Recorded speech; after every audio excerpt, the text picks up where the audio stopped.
Aquí reposan los restos de un buen amigo, un alto militar norteamericano cuya identidad no debo revelar, al menos por el momento.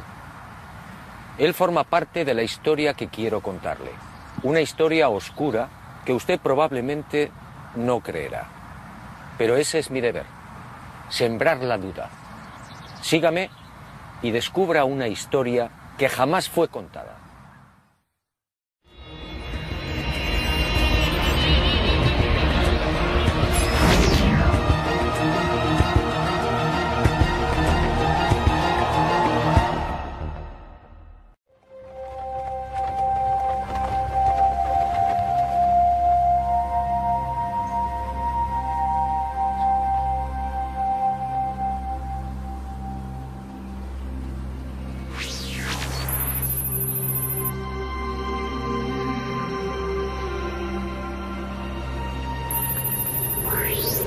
Antes de entrar de lleno en las claves de esta historia, permítame un apunte que guarda estrecha relación con lo que quiero contarle.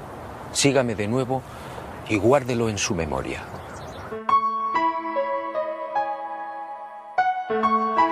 Además de esas viejas y románticas ideas sobre la Luna y de la literatura más o menos fantástica sobre los viajes a nuestro enigmático satélite natural, la historia de la humanidad aparece igualmente repleta de otros no menos misteriosos fenómenos registrados en la superficie lunar. En el verano de 1178, al poco de ponerse el sol, un grupo de monjes de la Catedral de Canterbury observó en el filo de la Luna un formidable resplandor acompañado de gigantescas llamaradas. En 1789, el astrónomo Schroeder contempló atónito una enorme zona iluminada en la llamada región de los Alpes lunares. A lo largo de ese año, otros observadores dieron fe de la presencia en la superficie de la Luna de increíbles y desconcertantes luces que se movían entre mares y cráteres. En 1820, el también astrónomo François Arago publicó en los Anales de Química y Física el relato de otra asombrosa observación.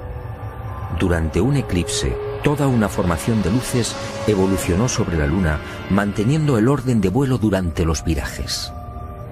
En 1843, el mencionado astrónomo alemán Johann Schroeder asistió a otro fenómeno para el que tampoco se ha encontrado explicación. Al observar el cráter Linné en el Mar de la Tranquilidad, el científico comprobó algo desconcertante. El citado cráter de unos 7 kilómetros de diámetro cambiaba regularmente de forma. Poco después, para asombro de la comunidad científica, el cráter en cuestión desapareció por completo. ¿Qué había ocurrido? En 1971, Apolo 15 sobrevoló la zona y fotografió Linné. El desconcierto de los astrónomos fue total. El cráter Linné solo tenía 2.700 metros de diámetro y estaba allí. En 1877, el astrónomo inglés Klein fue testigo de otras intensas y rápidas luces que se dirigieron al centro del cráter Platón. Una vez en la caldera, las luces se reunieron formando un triángulo. En 1950, el Dr. Wilkins era testigo de otro suceso aparentemente imposible. En el centro del cráter Aristarchus se encendió de pronto una gran luz, iluminando una amplia región lunar. Grandes llamaradas en la superficie de la Luna, luces en formación.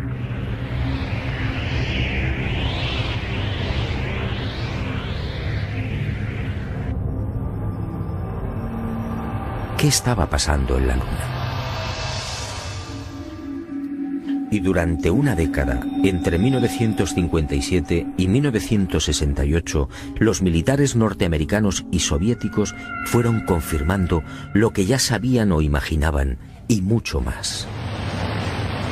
En ese periodo fueron lanzadas más de 20 sondas automáticas que se estrellaron en la Luna o alunizaron suavemente.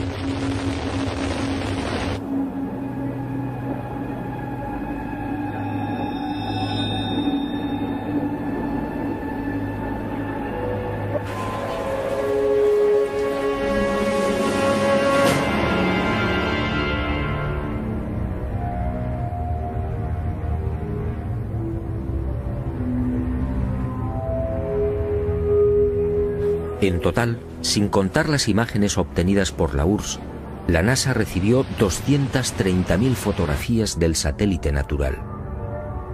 La Luna fue fotografiada en su totalidad y a muy diferentes alturas. Pero los militares que controlaban y controlan la Agencia Espacial Norteamericana no dieron a conocer muchas de esas imágenes. ¿Por qué? ¿Qué mostraban?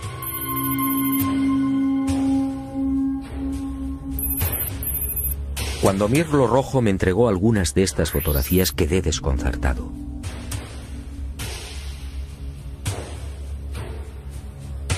Se trataba de imágenes altamente confidenciales, jamás divulgadas.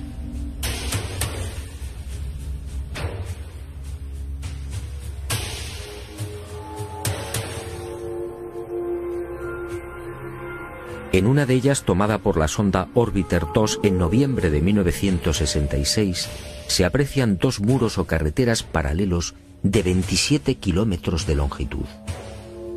Cada una de estas construcciones totalmente artificiales tiene una anchura aproximada de 450 metros. En el muro o carretera de la derecha se aprecia incluso un curioso detalle. La construcción ha sido alterada rompiendo la impecable línea recta con una curva de 1000 metros. En otra de las fotografías, los militares norteamericanos descubrieron lo que llamaron la Gran Presa, una no menos enigmática construcción de 5 kilómetros de longitud al norte del Mare Imbrium. El 19 de noviembre de 1966, la misma Orbiter 2 captaba a 48 kilómetros de altura y sobre el Mar de la Tranquilidad otra extraña formación. En esta ocasión se trataba de enormes pilares o monolitos perfectamente alineados de 3 en fondo. En total, 30 obeliscos de idéntica altura. Aquello obviamente no podía ser una formación natural. En total, según mi confidente, NASA terminó censurando 900 fotografías. Todas ellas pasaron directamente a los archivos del Pentágono. En ellas se distinguen grandes plataformas, posibles ruinas de edificios o ciudades, carreteras y gigantescas cúpulas.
En el viaje de ida hacia la Luna, el Apolo 11 vivió una primera experiencia que también fue silenciada.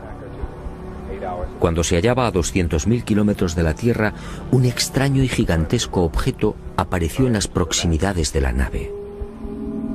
Los astronautas lo describieron como una formidable L, algo similar a una maleta abierta, aunque en ocasiones cambiaba de forma, adoptando la figura de un cilindro. La noticia se filtró a la prensa, pero NASA, fiel a su consigna de ocultamiento, zanjó el asunto con una explicación tan absurda como insostenible. Lo observado por el Apolo 11 solo era el sobrealimentador del cohete Saturno IV. Absurdo, sí, porque en esos momentos la referida fase del cohete se encontraba a 10.800 kilómetros del Apolo.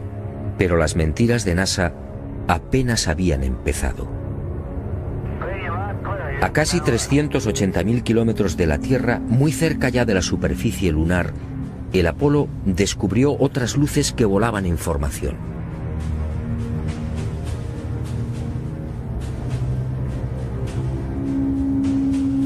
Según Mirlo Rojo, aquellas luces parecían esperar al Apolo 11.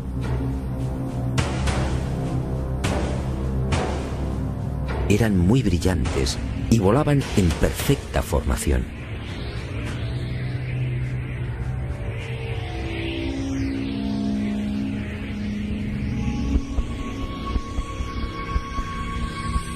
Poco después se alejaron a gran velocidad, desapareciendo hacia la superficie de la Luna. Los astronautas tenían razón. Aquello parecía un recibimiento. Pero lo más espectacular estaba por llegar.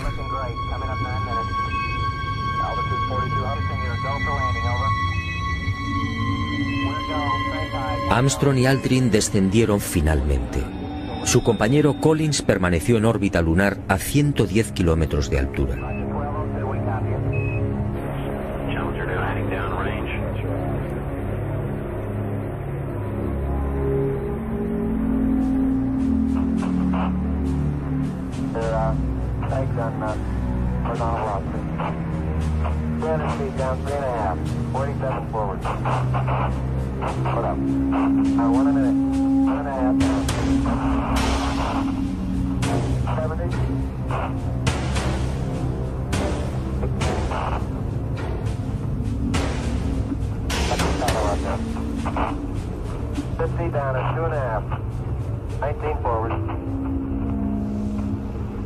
Altitude, velocity, light. 3.5 down. 220 feet. 16 forward. 11 forward, come down nicely, 200 feet. 4.5 down. 5.5 down. 6.5 down. 5.5 down. 9 forward. Good. 620 feet. 100 feet, 3.5 down, 9 forward. 5%. 185. 75 feet. That's looking good, down a half. 6 forward. Challenger now heading down range.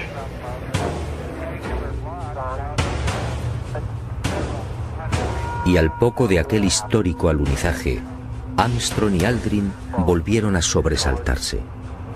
La frecuencia cardíaca se disparó hasta 150 y 160 latidos por minuto. Las palabras de Armstrong, atropelladas, dejaron perplejos a los técnicos de Houston.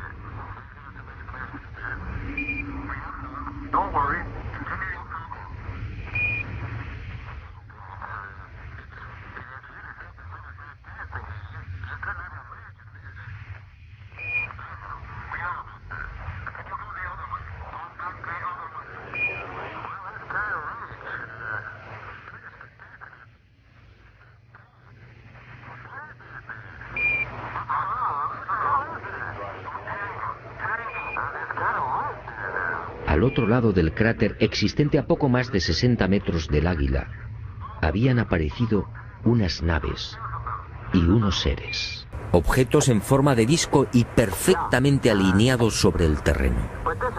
Y junto a ellos varios seres muy altos, con trajes blancos y ajustados. Cuando los astronautas, obedeciendo las insistentes órdenes de Houston, trataron de filmar, objetos y seres desaparecieron.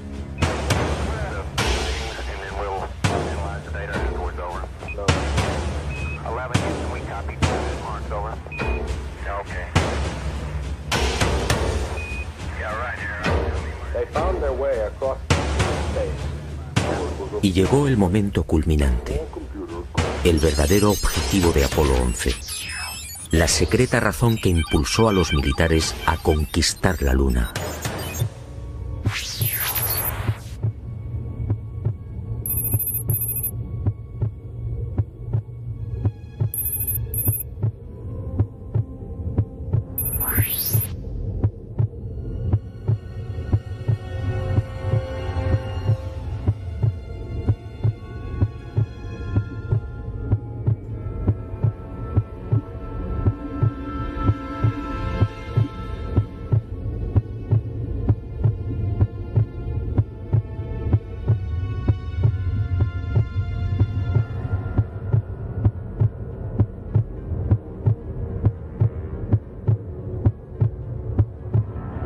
Esta fue la verdad, la única y secreta verdad.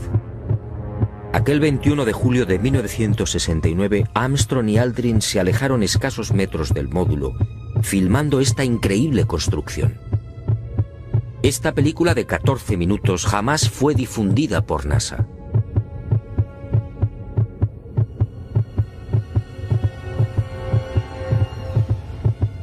Mirlo Rojo fue uno de los pocos norteamericanos que tuvo acceso a ella.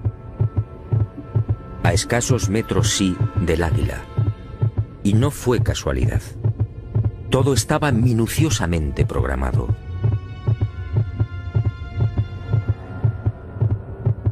Estas misteriosas ruinas, como otras igualmente filmadas por los restantes Apolos, habían sido fotografiadas con anterioridad por las diferentes sondas automáticas.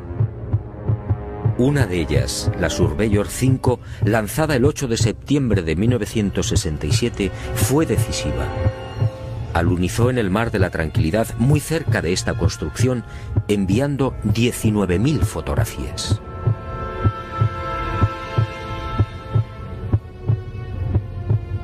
Edificios en ruinas.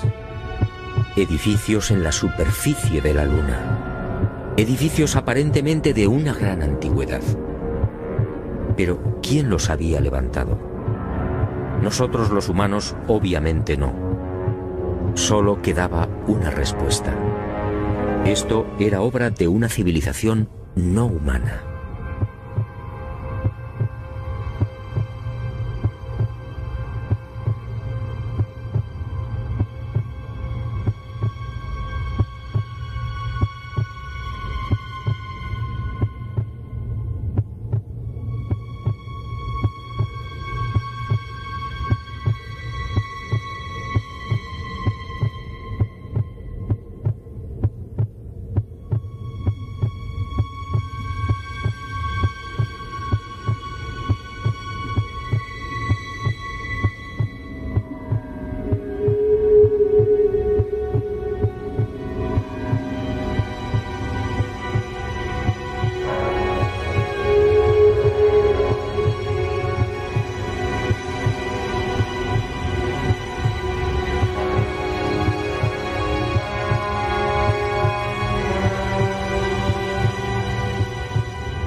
Los militares habían satisfecho la primera parte de su diabólico plan.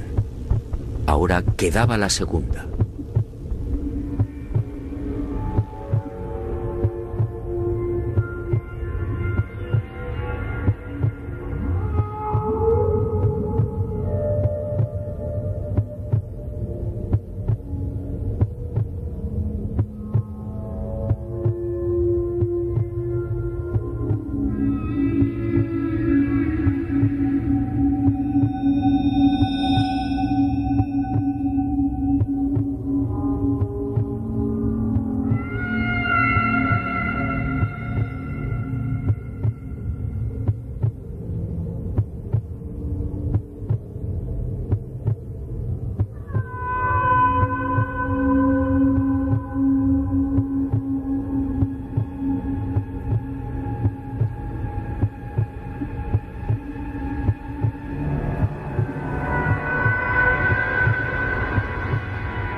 Según mi confidente, los astronautas procedieron a lo programado. Recogieron muestras de los muros, tomaron medidas y se retiraron.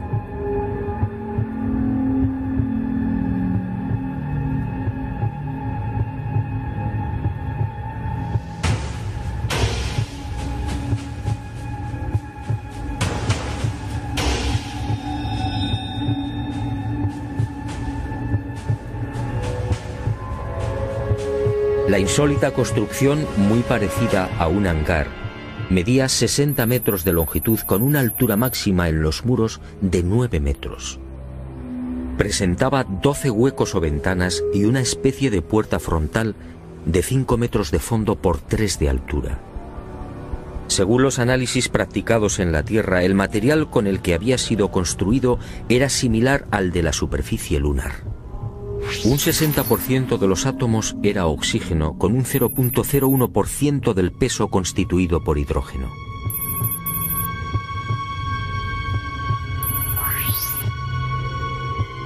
Las paredes se hallaban muy erosionadas.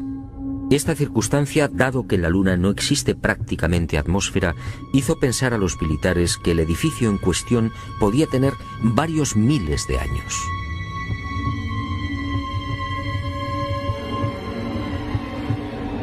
La secreta excursión de Armstrong y Aldrin a este hangar y naturalmente los 14 minutos de película jamás fueron difundidos por NASA. Oficialmente no existen. Pero poco faltó para que la increíble aventura se filtrara a la opinión pública. Todo se debió a un error de NASA que permitió la publicación en aquel 21 de julio de una escueta e incomprensible noticia. En un teletipo que dio la vuelta al mundo se afirmaba textualmente: el corazón del astronauta Neil Armstrong alcanzó las 160 pulsaciones por minuto al finalizar hoy su paseo lunar, mientras se hallaba trabajando en la dura operación del cargamento de muestras de rocas y suelo lunar. El hecho pasó prácticamente desapercibido, pero algunos con toda razón se preguntaron ¿cómo era posible que Armstrong sufriera semejante aceleración cardíaca en el más que inofensivo y cómodo transporte de rocas lunares? En el delicado descenso del Águila, la frecuencia cardíaca de Armstrong llegó a 156 pulsaciones por minuto. Ahí sí estaba justificada la fuerte alteración del astronauta. En la carga de rocas, en cambio, no tenía sentido. Armstrong, de 39 años de edad, había llevado a cabo 78 misiones de combate en Corea. Había volado más de 200 modelos de aviones y tenía fama por su extraordinaria frialdad y nervios de acero. ¿Por qué iba a experimentar hasta 160 pulsaciones en la recogida de muestras lunares?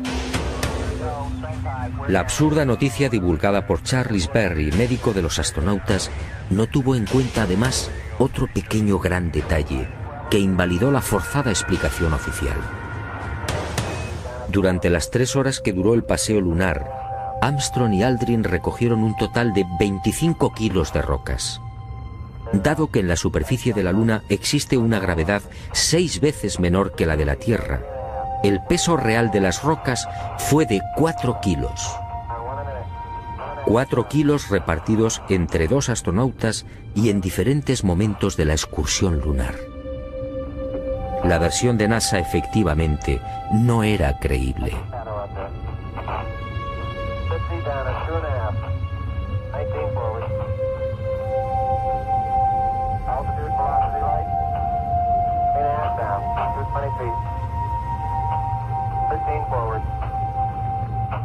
Una vez más, mintieron. No fue el insignificante peso de las rocas lo que precipitó el corazón de Armstrong. Fue la visión de aquel edificio. A pesar de su excelente preparación física y mental, el astronauta, consciente de la trascendencia de lo que tenía delante, no pudo evitar la lógica e intensa emoción. Y otro tanto sucedió con Aldrin. Pero la frecuencia cardíaca de este último no fue registrada porque los circuitos electrónicos del traje espacial no se hallaban conectados a la consola que recibía la información biomédica.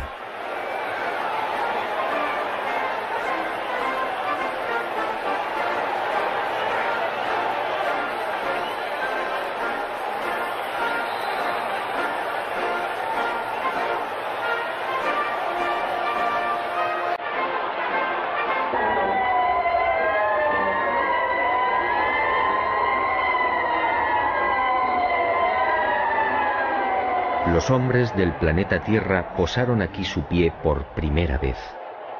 Julio de 1969. Hemos venido en son de paz, en nombre de toda la humanidad. Así reza el texto de la placa dejada por Apolo 11 en una de las patas del Águila, el módulo lunar que supuestamente todavía sigue en la Luna. ¿En son de paz? Nueva mentira de NASA y de sus propietarios, los militares norteamericanos.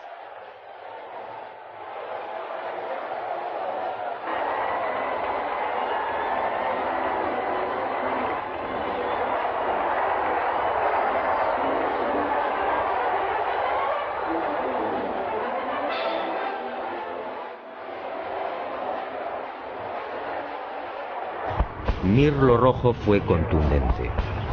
Hasta diciembre de 1972, fecha en la que se interrumpe el proyecto Apolo, otras 5 naves volaron a la Luna.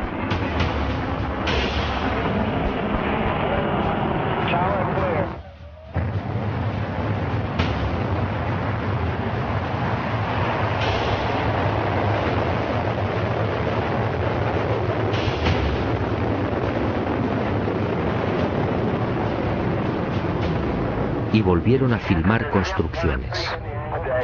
Después, esas edificaciones fueron bombardeadas y destruidas. Y existe la fundada sospecha de que Estados Unidos utilizó armas tácticas nucleares contaminando la Luna.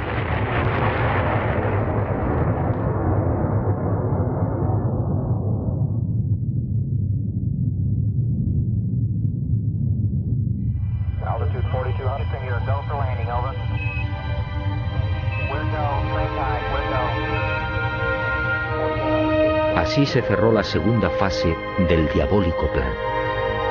Los militares norteamericanos no lo consintieron. Esas estructuras podían provocar el caos en la Tierra.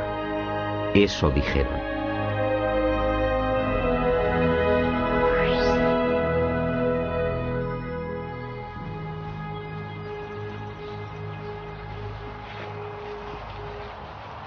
Sí, amigo, en los restantes Apolo sucedieron muchas cosas, cosas extrañas y secretas. Pero esa es otra historia que quizá algún día me decida a contar, suponiendo, claro está, que siga vivo. Por cierto, desde aquel diciembre del 72 han transcurrido más de 30 años. ¿Estamos pensando lo mismo? ¿Por qué nunca se volvió a la Luna?